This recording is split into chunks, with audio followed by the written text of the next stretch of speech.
이 효과죠. 무효입니다. 그죠? 자, 무효기 때문에 만약에 이행하기 전이라면 뭐 할 필요 없죠? 이행할 필요가 없고요. 이행하기 전이라면 이행할 필요가 없으니까 이행하지 않더라도 뭐 할 필요 없어요? 책임질 필요가 없는 거죠. 근데 문제는 이행을 했을 때가 문제가 돼요. 한번 예를 들어 볼게요. 갑이 을과 만나가지고 도박을 했습니다. 물론 도박은 뭐죠? 반사회적입니다. 그죠? 도박을 해가지고 도박빚, 도박 채무를 부담하게 됐는데 예를 들어서 5천만 원을 부담하게 됐어요. 갚아야 되나요? 갚을 필요가 없나요? 갚을 필요가 없는 거죠. 왜요? 반사회적 법률에는 무효니까 이행하기 전이면 뭐 할 필요 없죠? 이행할 필요가 없는 거죠. 근데 실제로 법은 그렇지만 현실은 도박빚이 제일 무섭잖아요. 그죠? 그래서 갑이 5천만 원을 변제했어요. 갚고 나서 뭘 알게 됐냐면 반사회적에서 무효니까 이행할 필요가 없다는 사실을 알게 됐고요. 그래서 갑이 소송을 제기했습니다. 소송을 제기해가지고 요 도박빚을 갚은 것은 이행할 필요가 없는 것을 이행한 것이므로 을은 갑에게 돌려주라는 반환에 달주라는 판결을 요구하는 소송을 제기했어요. 근데 만약에 법원에서 줄 필요가 없는 돈이니까 돌려주라고 판결을 내려준다면 요 갑은 맨날 도박만 하겠죠. 그잖아요. 그죠? 갚기 전이면 뭐 할 필요 없어요? 갚을 필요가 없고 갚으면 국가가 나 그 돈을 뭐서 대받아 준다는데 뭐 도박처럼 안전한 게 어디 있어요. 그죠? 따라서 우리 민법은 이렇게 나쁜 짓을 한 놈을 굳이 뭐 하지 않냐면 도와주지는 않습니다. 그래서 뭐라 그러냐면 갑이 을에게 변제한 5천만 원은 불법한 원인으로 급여 준 것이기 때문에 반환받지 못한다라고 민법에 규정을 두고 있습니다. 그런데 이 경우에는 갚기 전이면 뭐 할 필요 없어요? 갚을 필요가 없지만 갚은 경우에는 불법 원인급여이기 때문에 뭐 받지 못해요? 반환받지 못합니다. 이해되시죠? 그죠? 시험에 잘 나오는 거는 이런 사례가 잘 나와요. 올해도 비슷한 게 나왔는데요. 갑이 을이라는 여자분을 사랑하게 됐습니다. 그래서 갑이 을에게 프로포즈를 하게 된 거죠. 그래서 뭐 촛불도 이렇게 하트 모양의 귀곡이죠. 반지 준비해가지고 무릎 꿇고 뭔 거지 같은 짓인지 잘 모르겠지만 저는 갑이 을에게 뭐라 그러냐면 사랑에 내 첩이 되죠. 이렇게 얘기를 했어요. 그러면 반응이 어떻게 해요? 미친놈 이렇게 나와야 되는데 내 첩이 돼주면 강남에 있는 10억짜리 빌라를 줄게라고 얘기를 하면 미친놈 소리가 잘 안 나온다. 그죠? 그죠? 그죠? 여자는 첩이고 남자는 뭐라 그러죠? 남자는 새끼 서방이라 그런대요. 새끼 서방. 그래가지고 누가 저한테 아저씨 새끼 서방 한번 해보실래? 그러면 이 아줌마 미쳤나 그러지만 저는 10억도 안 가요. 한 돈 100만 원만 돼도 한 500만 원만 돼도 해볼까? 이런 고민할 것 같은데 그래서 을이 뭐죠? 고민하다가 좋다 인간 해가지고 첩계약을 했다면 요건 뭐죠? 반사회적에서 어떻게요? 무효니까 을은 갑의 첩이 돼줄 필요도 없고요. 갑은 을에게 이전 등기해 줄 필요도 없어요. 등기를 해줬어요. 자, 등기를 해주고 나서 갑이 몇 달 지나 보니까 아까워요.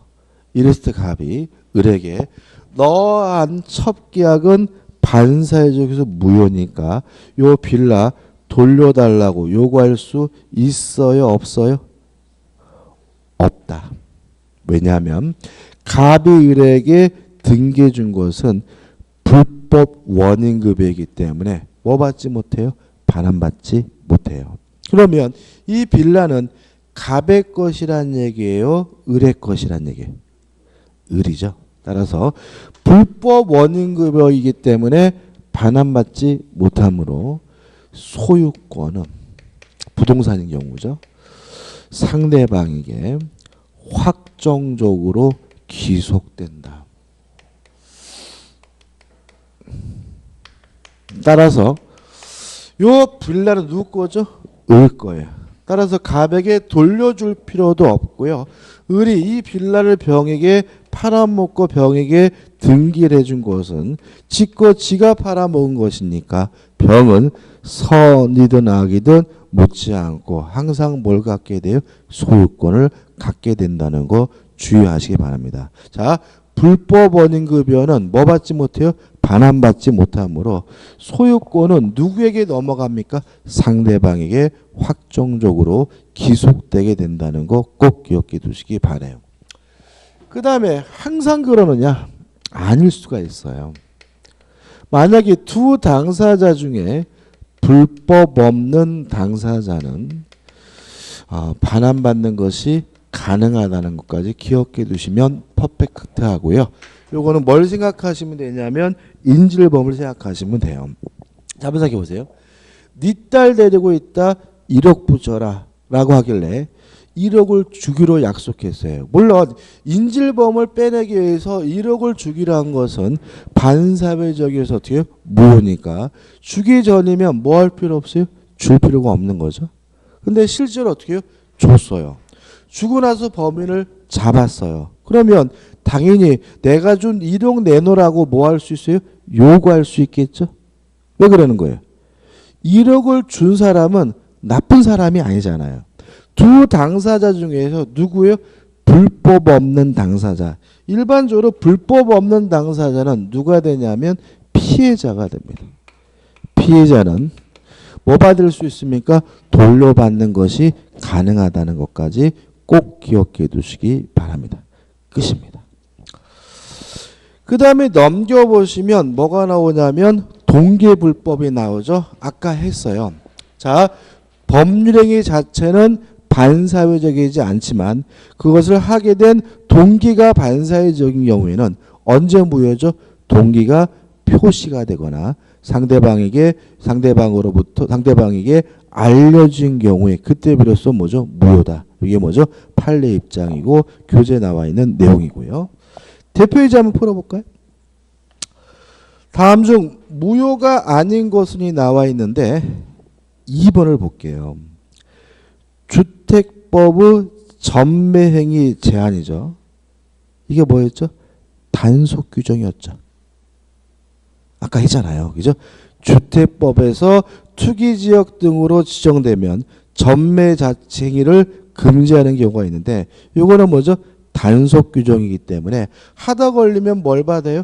처벌은 받지만 전매행위 자체는 뭐죠? 유효하다.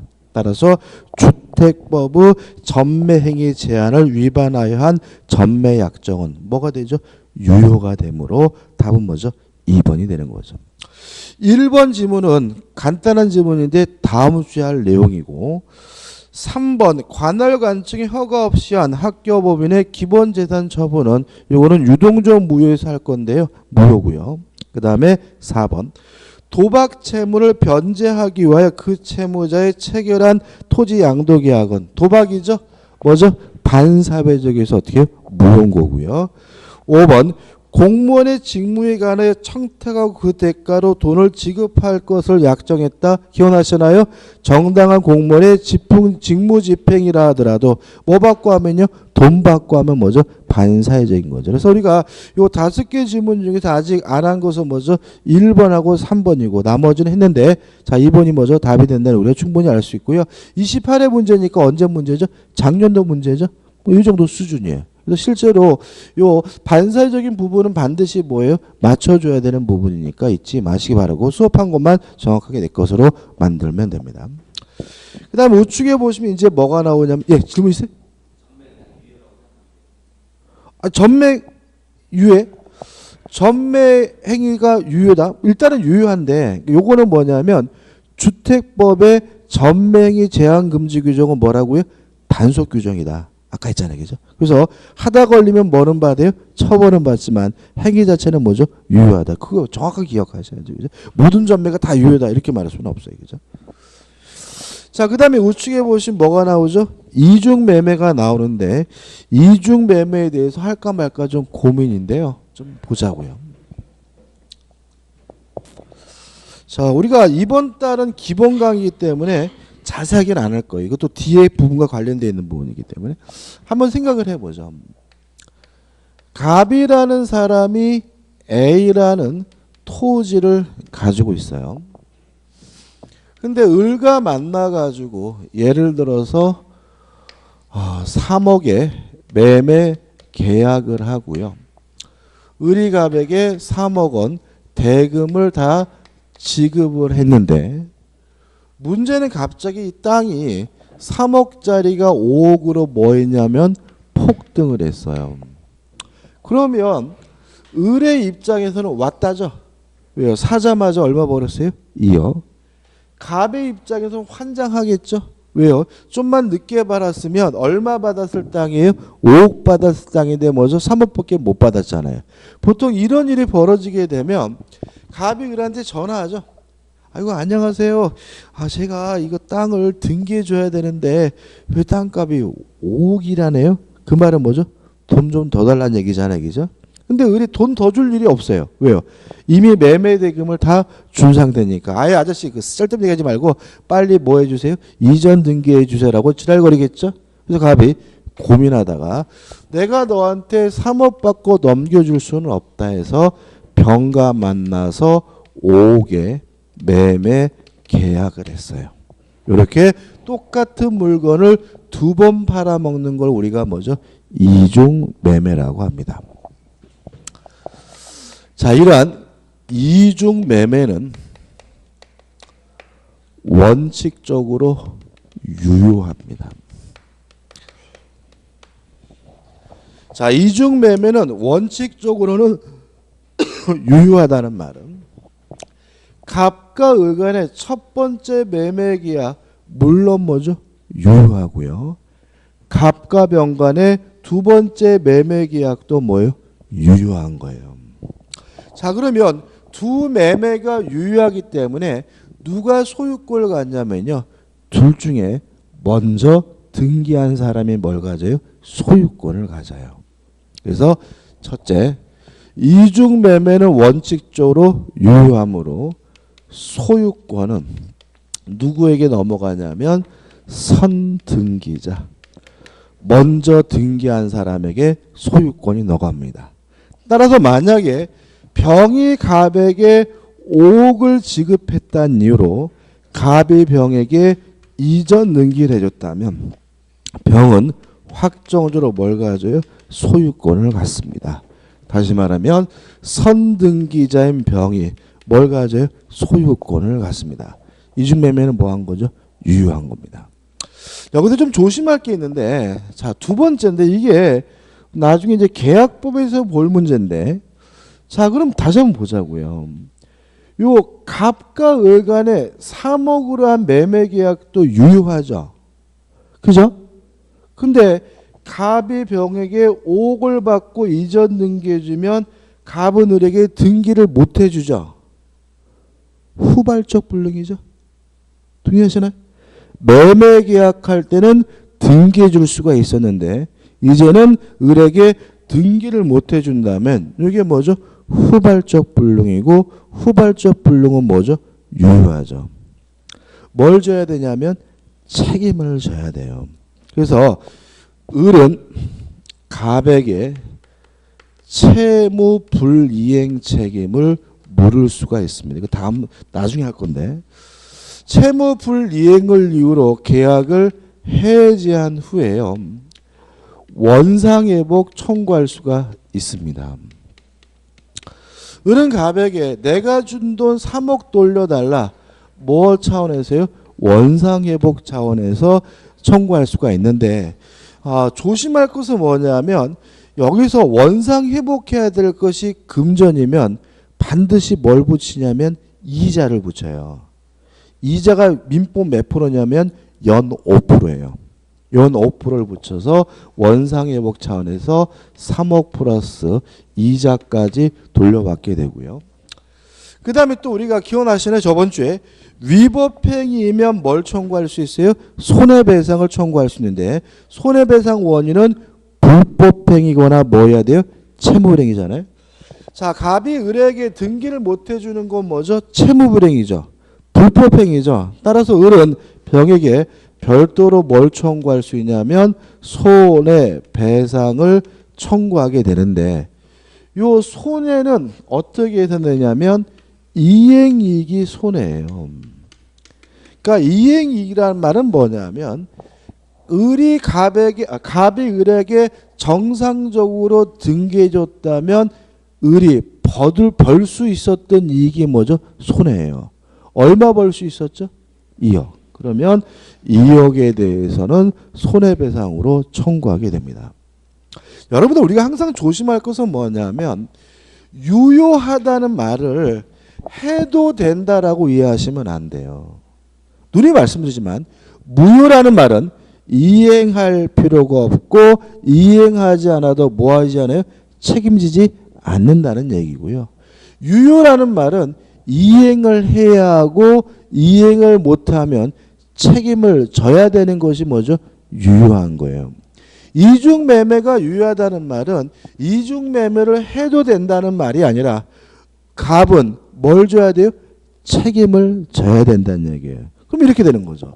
첫 번째 매매계약도 유효하고 두 번째 매매계약도 유효하니까 갑은 을에게도 책임져야 되고 병에게도 뭘 져야 돼요? 책임을 져야 돼요. 병에게 등기를 해주면 병에게 소유권 넘겨줌으로써 병에게 책임을 다하는 거고요. 등기를 못 해줬다면 채무불이행 책임을 져야 된다는 의미에서 이중매매가 뭐하다는 얘기예요?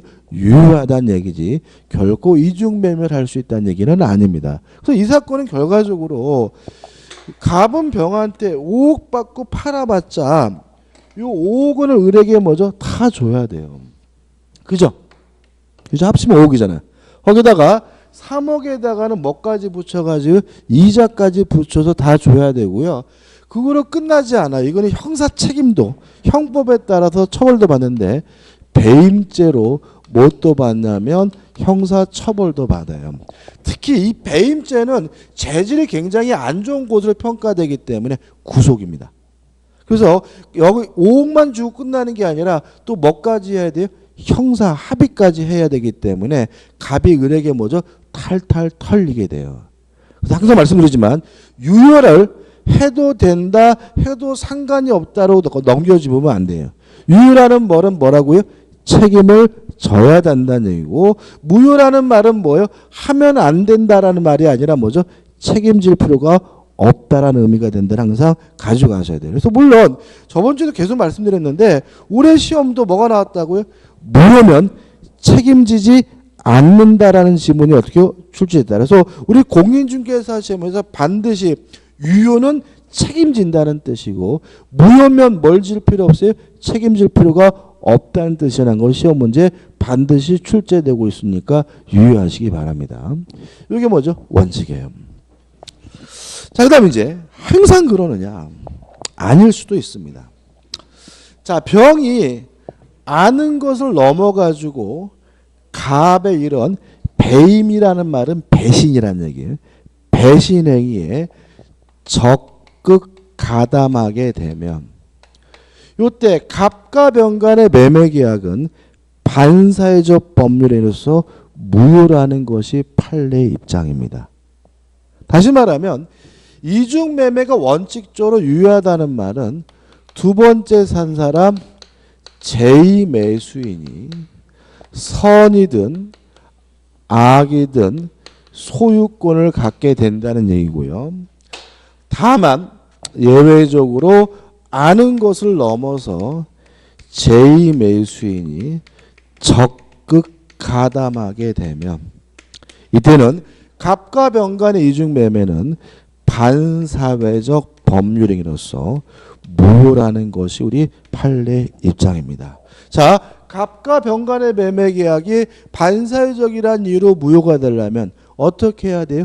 적극 가담해야 된다는 거 잊지 마시기 바랍니다. 아는 것을 넘어서 어떻게 해요? 적극 가담해야 됩니다. 그럼 한번 생각해 보죠. 만약에 병이 갑의 배신행위에 적극 가담했어요. 그러면 요 매매 계약은 반사회적에서 무효고요. 매매가 무효면 무엇도 무효냐면 등기도 무효예요. 그러면 소유권은 누구에게 있다는 거예요? 소유권은 누구에게 있는 겁니까? 갑에게 있겠죠. 그죠? 왜요? 갑에서 병으로 등기가 무효면 소유권이 안 넘어왔다는 얘기잖아요. 그러면 갑이 소유권자란 이유로 병의 등기에 대해서 말소해달라고 갑이 청구할 수 있을까요? 없을까요? 없다. 왜냐하면 적극 가담했다는 이유로 무효가 되는 이유는 반사회적인 무효잖아요. 요거죠. 이행한 것은 불법 원인급여이기 때문에 뭐 받지 못해요? 반환받지 못합니다. 따라서 갑 스스로 무효임을 주장하면서 병의 등기를 말소해달라고 뭐 하지 못해요? 청구하지 못해요.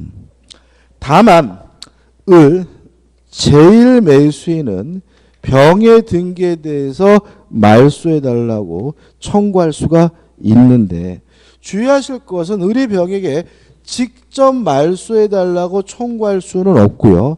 갑을 대의해서 갑을 통해서만 말소를 청구할 수가 있습니다. 을은 갑을 대의해서 병의 등기에 대해서 말소해달라고 청구하는 것이 가능합니다.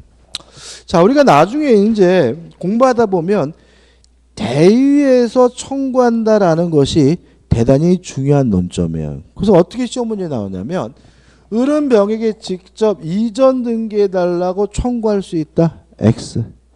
갑을 대의해서 말소를 청구할 수 있다. 그럼 뭐죠? O 해가지고 요 대의해야 되느냐 아니면 직접 청구하느냐 문제가 문제를 푸느냐 틀리냐 문제에 있어서 기로에 쓰게 해요. 그래서 왜 대의해야 되는지 이유를 설명드릴 거예요. 그래서 오늘 제가 설명드리고 계속해서 이 논리는 계속해서 뭐죠? 써먹을 거예요. 한번 생각해 보자고요. 이것도 기초로서 중요합니다. 물권이라는 권리와 채권이라는 권리를 구별해 볼 거예요. 자, 물권이라는 권리는 뭐냐면 물건에 대한 권리를 물권이라고 합니다. 물권이 뭐라고요? 물건에 대한 권리예요. 그럼 생각해 보자고요. 갑이라는 사람이 A라는 건물에 대해서 뭐가 있냐면 소유권이 있다면 소유권은 뭐죠? 물권이다. 왜냐하면 A라는 건물은 뭐예요? 물건이니까. 이해되시죠? 그 다음에 채권은 뭐냐면요. 채권은 특정한 사람에게 일정한 행위를 요구할 수 있는 권리를 우리가 뭐죠? 채권이라고 해요. 채권이 뭐라고요? 특정한 사람에게 일정한 행위를 요구할 수 있는 권리입니다. 교재 아직 안 나옵니다. 이건 우리가 물권법에 나올 거예요. 근데 미리 설명드리는 겁니다. 자, 한번 생각해 보자고요. 을이 갑에게 1억을 빌려줬어요. 그러면 을은 갑이라는 특정한 사람에게 돈을 갚으라고 뭐 할 수 있어요? 요구할 수 있으니까 을이 갑에 대해서 뭐가 있는 거예요? 채권이 있는 거죠. 자, 물권은 뭐라고요? 물건에 대한 권리. 채권은 뭐라고요? 특정한 사람에게 일정한 행위를 요구할 수 있는 권리입니다. 이게 제가 물권법에 나오는 건데 앞에 땡겨서 설명드리는 이유는 굉장히 뭐죠? 중요한 내용이기 때문에 그래요. 그 다음에 물권은 절대권이고요. 채권은 상대권입니다. 자, 기억나시나요? 자, 절대가 무슨 뜻이라고요? 모든 사람. 그러면 물권이 절대권이라는 말은 모든 사람에게 주장할 수 있는 권리란 뜻이고요. 상대는 뭐라고요? 특정된 사람. 기억나시죠? 따라서 채권이 상대권이라는 말은 특정된 사람에게만 주장할 수 있는 권리라는 뜻이에요. 자, 그럼 한번 생각해 보죠. 갑이라는 사람이 가지고 있는 소유권은 물권입니다. 갑은 자신의 소유권을 세상 모든 사람에게 뭐 할 수 있어요? 주장할 수 있으니까 소유권은 뭐가 돼요? 절대권이 되고요. 을이 갑에게 1억 원을 빌려줬으면 갑한테만 돈 달라고 할 수 있죠. 엉뚱한 병한테 돈 달라고 지랄거리면 병한테 뒤지게 맞죠. 따라서 채권은 특정한 사람에게만 주장할 수 있기 때문에 뭐가 되는 거예요? 상대권이 되는 거예요. 동의하시죠? 그죠? 제가 다시 한번요. 이게 중요합니다. 을은 갑에게 1억을 빌려줬으면 누구한테만 돈 달라고 할 수 있어요? 갑한테만. 엉뚱한 병한테 돈 달라고 그러면 뭐예요? 뒤지게 맞는다. 따라서 채권은 특정한 사람에게만 주장할 수 있는 권리이기 때문에 뭐죠? 상대권입니다. 자, 그럼 이제 끝났어요. 눌러보죠. 지금 갑과 을이 3억의 매매 계약을 하고 대금을 지급했다 그래서 을에게 뭐가 없어요? 소유권이 없어요. 을이 소유권을 취득하려면 뭘 해야 돼요? 등기를 해야 되잖아요. 동의하시죠? 그럼 을은 소유권 물권을 얻고 내가 너하고 매매 계약을 하고 대금을 지급했으니까 갑에게 이전 등기해 달라고 요구할 수 있는 뭐만 있는 상태예요? 채권만 있는 상태인 거죠. 동의하시죠? 그죠? 누구한테만요? 갑한테만 주장할 수 있어요. 병한테 주장하면 뭐죠? 뒤지게 맞아요. 동의하시죠? 다시 한번. 자, 채권이 돈 빌려주는 게 채권이 아니라 채권이 뭐라고요? 특정한 사람에게 일정한 행위를 요구할 수 있는 권리가 채권이라고요. 여기까지 왔는데 갑자기 왜 돈으로 바뀌어요? 1억을 빌려주는 게 채권인 이유는 돈을 빌려줬으면 1억을 갚으라고 을이 뭐 할 수 있어요? 요구할 수 있으니까 을에게 뭐가 있는 거예요? 채권이 있는 거고 채권은 누구한테만요? 갑한테만 주장해야 돼요. 왜요? 상대권이잖아요. 병한테 주장하면 뭐예요? 뒤지게 맞아요. 그럼 다시 한번 보자고요. 지금 을이 갑과 3억의 매매 계약을 하고 대금을 지급했다 그래서 을에게 뭐는 없어요? 소유권은 없고 다만 갑이라는 특정한 사람에게 일정한 행위 이전 등기해 달라고 요구할 수 있는 뭐만 있는 상태예요? 채권만 있는 상태고요. 채권은 상대권 누구한테만요? 갑한테만 주장할 수 있고 병한테 주장하면 뭐 한다고요? 뒤지게 맞잖아요. 따라서 을이 병에게 직접 이전 등기해 달라고 뭐 할 수는 없어요? 청구할 수는 없고요. 갑을 통해서 채무자를 뭐죠? 통해서 이전 등기 내지 말소 등기해 달라고 청구할 수가 있습니다. 따라서 을은 갑을 어떻게 해야 돼요? 대의해서 병의 등기에 대해서 말소해 달라고 청구해야 되고요. 갑의 병에게 직접 이전 등기 내지는 말소해 달라고 뭐 하지 못합니까? 청구하지 못합니다. 대의라는 말이 잘 안 들어오시면 뭐래요? 통해서로 바꿔서 이해하시면 돼요. 갑을 뭐죠? 통해서만 병의 등기에 대해서 말소해 달라고 요구할 수가 있습니다. 오늘은 뭐죠? 여기까지만 볼 거예요. 교재 보시면은 자, 이중매매에서 1번 이중매매 효력해서 나오는 내용이 뭐냐면 원칙적으로 뭐죠? 유효하다. 따라서 제2매수인은 선이든 악이든 모르든 알든 뭘 갖게 됩니까? 소유권을 갖게 된다. 자, 이중매매가 반사회적이란 이유로 무효가 되려면 제2매수인이 뭘 해야 돼요? 적극 가담해야 된다. 따라서 핵심 판례는 뭐냐면 병이 알고 있었던 이유만으로는 이중매매가 뭐가 될 수는 없어요? 무효가 될 수는 없다는 판례. 판례 한번 읽어볼까요? 판례.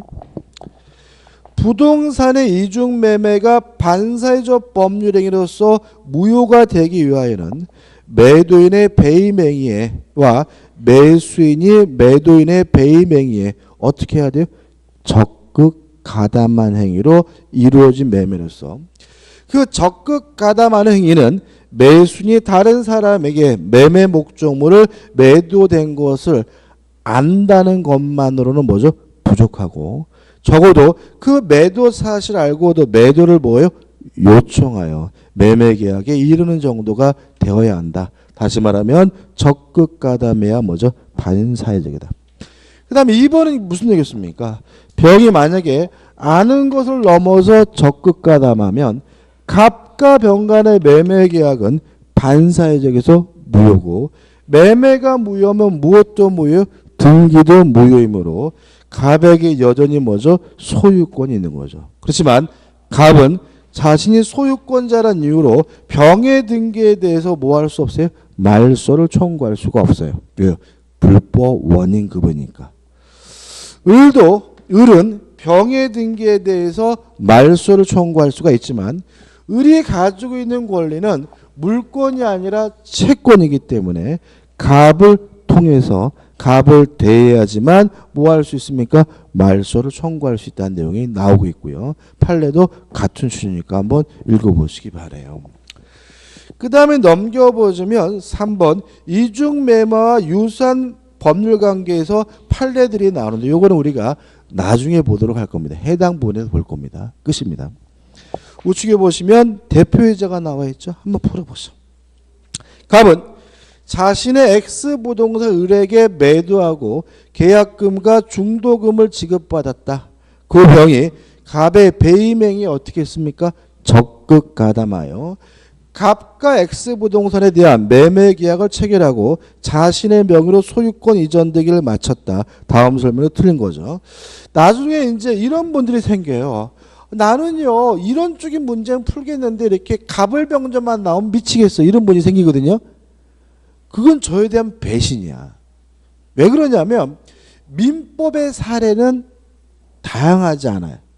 항상 우리가 수업 시간에 떠든 사례가 뭐죠? 시험 문제에 나오는 거예요.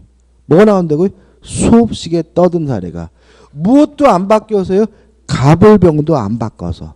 만약에 이런 사례가 곤란하다면 공부를 제대로 안 하고 있는 거예요. 민법은 뭔가를 외우는 게 중요한 게 아니라 그랬어요. 그죠? 그러니까 이런 것도 여러분들 어떻게 해요? 연습장 펴놓고 한번 걸어보면서 이게 이런 내용이라고 사례까지 내용을 뭐죠? 기억해 두셔야 이런 문제를 뭐죠? 싹싹싹 푸시게 되는 거예요. 일단 틀린 걸 찾는데 1번 을은 병에게 소유권 이전 등기를 직접 청구할 수 없다. 5점. 그죠? 을은 병에게 직접 이전 등기해달라고 뭐 할 수 없어요? 청구할 수는 없다. 왜냐하면 을이 가지고 있는 권리는 채권. 누구한테만 주장할 수 있어요? 갑에게만 주장할 수 있습니다. 2번 을은 병에 대하여 불법행위를 이유로 손해배상을 청구할 수 있다. 5예요. 왜냐하면 병이 뭐 했습니까? 적극 가담했잖아요. 적극 가담했다는 말은 병에게 뭐가 있어요? 고의가 있다는 얘기죠. 고의나 과실로 타인에게 손해를 입히는 것을 우리가 뭐죠? 불법행위라고 했고 불법행위면 뭘 청구할 수 있어요? 손해배상을 청구할 수 있잖아요. 저번주에 했죠. 3번 갑은 계약금의 배액을 상환하고 을과 체결한 매매 계약을 해지할 수 없다. X예요. 이거 우리가 나중에 할 거고 상식적으로 아는 얘기예요. 자, 우리가 계약금을 이유로 계약을 해지하려면 중도금 받기 전까지만 할 수 있는 거죠. 아시나요? 이미 중도금을 받았다면 계약금을 이유로 계약을 뭐 할 수 없어요? 해지할 수 없는데 문제에서 뭐라고 나왔어요? 계약금과 무엇도 받았어요? 중도금까지 받았다고 나와 있으니까 3번도 뭐예요? 맞는 질문이죠. 4번 병명의 등기는 갑이 추인하더라도 유효가 될 수 없다. 맞아요. 추인이라는 말은 뭐냐면 추후에 인정한다는 얘기예요. 나중에 인정한다. 이걸 우리가 뭐죠? 추인이라고 하는데 반사회적 법률행위는 뭐 할 수 없냐면 추인할 수 없어. 이것도 나중에 정리할 거예요. 왜요? 반사회적 법률행위 뭐죠? 나쁜 짓이기 때문에. 5번. 만약 선의정이 X부동산을 병으로부터 매수하여 이전 등기를 한 경우 정은 갑과 병의 매매 계약 유효를 주장할 수 있다. X입니다. 병은 소유권이 없어요. 따라서 병이 정에게 팔아먹고 병에게 이전 등기를 해줬다면 이 정은 선이라 하더라도 뭘 취득할 수 없냐면 소유권을 취득할 수가 없어요. 따라서 답은 뭐죠? 5번이 되는 거죠. 이게 가장 어렵게 나온 형태의 문제입니다. 이 정도 우리가 어떻게 해요? 나중에 껌이고 쉽게 풀 수 있어야 돼요. 그 다음에 오늘의 마지막이 뭐죠? 불공정한 법률행위를 보도록 하겠습니다. 일단 백사조가 나와요. 제가 한번 읽어볼게요. 당사자의 궁박, 경설 또는 무경험을 인하여 현저하게 공정을 잃은 법률행위는 무효로 합니다. 불공정한 법률행위를 다른 말로는 뭐죠? 폭리행위라고 하고요. 의는 무슨 얘기냐면 이거는 특별한 것은 아니고 반사회적 법률 한 가지 예예요. 다시 말하면 여러 가지 반사회적 중에서 한 가지 예가 뭐죠? 불공정한 법률행위 백사조라는 게 우리 판례 입장이고요. 넘겨보시면 뭐가 나오냐면 요건이 나와요. 정리를 좀 해보죠. 정리를. 자, 백사조에 따르면 일단 우리 교재가 좀 순수한데 첫 번째 요건으로서 주관적 요건을 요구하고 있어요. 궁박점 경솔 또는 무경험을 요구하고 있고요. 그 다음에 객관적 요건으로서 뭘 요구하고 있냐면 주는 것과 받는 것 간의 현저한 불균형이죠. 현저한 불균형이 존재해야 돼요. 자, 이러한 요건을 갖추면 이게 뭐가 되냐면 불공정한 법률행위고요. 불공정한 법률행위는 무효다라고 백서조가 규정을 두고 있고요. 제가 지금 써놓은 거는 아까 읽어본 법조문을 그대로 한번 다시 쓴 거예요. 여기다 이제 우리가 살을 붙일 거예요. 첫째, 궁박이 뭐냐. 자, 궁박이라는 말은 급박한 공공이라는 얘기인데 쉬운 말로 하면 어려운 사정이에요. 다시 말하면 경제적이든 정신적이든 심리적이든 어떤 이유든지 간에 어렵기만 하면 다 뭐예요? 궁박한 거예요. 그 다음에 경솔은 뭐죠? 경솔이고 무경험은 뭐죠? 경험이 없는 것을 말하고요. 유의하실 것은 우리 판례는 여기에 또는이 하나 더 있는 것으로 봐요. 따라서 궁박 또는 경솔 또는 뭐예요? 무경험. 그 말이 무슨 말이죠? 셋 중에 한 가지만 있으면 돼요. 그 다음에 만약에 이러한 불공정한 법률행위가 나중에 할 겁니다. 이것도 대리인을 통해서 이루어졌다면 궁박 어려운지 안 어려운지는 본인을 기준으로 판단하지만 경솔했는지 또는 경험이 없는지 여부는 법률행위란 누구를 가지고 따지냐면 대리인을 기준으로 따져요. 일단 결론만 기억하시고. 그 다음에 우리 민법은 주관적 요건과 객관적 요건만을 규정하고 있지만 우리 판례는 주관적 요건에 관한 이용의사 내지는 폭리행위에 관한 악의가 필요하다는 것이 우리 판례 입장이에요. 다시 말하면 궁박 또는 경솔 또는 무경험을 뭐 해가지고요? 이용을 해가지고 폭리를 취해야 불공정한 법률행위 입장이고요. 그 다음에 객관적 요건으로서 현저한 불균형이 존재해야 되는데 여기서 두 가지를 조심하시는데 첫째, 법률 행위시를 기준으로 합니다. 언제 기준으로 합니까? 법률 행위시를. 따라 나중에 가격이 폭등하거나 폭락하는 것은 뭐 하지 않아요? 고려하지 않고요. 두 번째 조심할 것은 주관적 가치는 고려하지 않아요. 오로지 뭐만 가지고요? 객관적 가치만 가지고 따지게 된다는 거 주의하시기 바라고요. 그 다음에 현저한 불균형이 존재하더라도 주관적 요건이 뭐 되지는 않냐면 추정되지는 않아요. 따라서 주관적 요건이든 객관적 요건이든 모든 요건을 누가 입증해야 되냐면 무효를 주장하는 자 스스로가 입증해야 된다는 것이 우리 판례 입장입니다. 끝이에요. 그 다음에 이러한 요건을 갖추면 불공정한 법률행위로서 뭐가 돼요? 무효가 돼요. 그런데 불공정한 법률행위니까 백사조는 뭐에만 적용돼요? 법률행위에만 적용돼요. 따라서 계약에도 적용이 되고 단독행위에도 적용이 되지만 법원이 하는 경매에 대해서는 백사조가 적용되진 않아요. 다시 말하면 경매가 불공정하다는 이유로 뭐가 될 수는 없어요? 무효가 될 수는 없고요. 그 다음에 계약 중에 제외되는 게 있어요.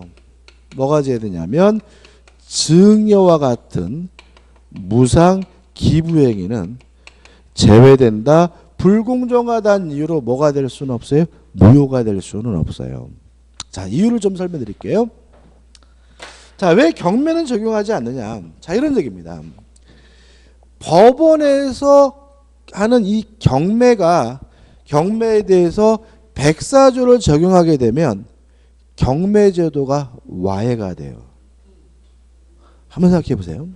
제가 은행에서 대출을 받았는데 돈을 못 갚았어요. 그랬더니 제 아파트를 뭐 한대요? 경매한대요. 진짜 어렵죠? 어렵잖아요. 군박하죠? 미치겠는 거죠, 그죠?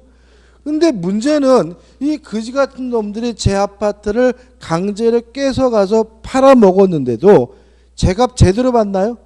아니에요. 그러면 주는 것과 받는 것 간에 무엇도 있어요? 현저한 불균형도 있기 때문에 공교롭게도 모든 요건을 갖춰서 뭐가 돼버려요? 무효가 돼버려요. 그러면 경매제도를 뭐 할 방법이 없어요? 유지할 방법이 없기 때문에 경매에 대해서는 백사조가 적용되지 않는다. 경매는 불공정하다는 이유로 뭐가 될 수는 없어요? 무효가 될 수는 없다는 게 판례 입장이고요. 그 다음에 왜 증여와 같은 무상기부행위는 제외되느냐? 증여는 항상 현저히 불균형하죠. 증여는 항상 뭐예요? 폭리죠. 제가 제 조카에다가 애한테 용돈 10만 원 줬어요. 제가 주면 걔는 저한테 아무것도 해주지 않습니다. 그 말은 증여는 항상 어쩔 수밖에 없는 법률행위, 현저히 불균형할 수밖에 없는 법률행위죠. 증여는 항상 뭘 수밖에 없어요? 폭리일 수밖에 없는 거죠. 따라서 폭리란 이유로 현재 불균형하다는 이유로 증여계약을 뭐로 할 수는 없어요? 무효로 할 수는 없다는 것이 우리 판례 입장이에요. 따라서 증여와 같은 무상기부행위는 제외된다. 불공정하다는 이유로 뭐가 될 수는 없어요? 무효가 될 수는 없다는 입장입니다. 효과입니다. 무효입니다. 따라서 이행하기 전이면 뭐 할 필요 없죠? 이행할 필요가 없어요. 이행을 했어요. 이행을 한 것은 폭리자 입장에서는 불법 원인급여이기 때문에 뭐 받지 못하죠? 반환받지 못해요. 동의하시죠? 피해자는 저기 다 써 있습니다. 불법 없는 당사자이기 때문에 스스로 뭐 할 수 있습니까? 반환받는 것이 뭐죠? 가능하다까지 정리할 거예요.